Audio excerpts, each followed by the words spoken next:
Чина, пахнет как мужчина. Даже Аль Пачино хочет быть как Чина. Чина, машина. Чина, чина, чина, чина, чина, молодчина.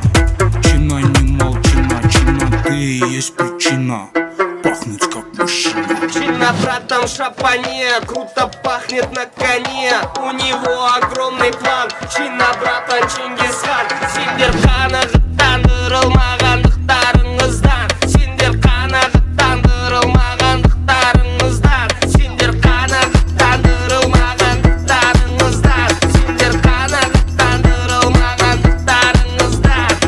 Короче, Чинаны білсем бол, бақ салтында Чина братандарын бәрін білетін ағалар маман бол. Есіне оның қызы жатып алғандай, қалғаны тактен Чина братанды. Бәрі сыйлайды оны бүкіл қалада. Нағыз жігіт деп осына айтен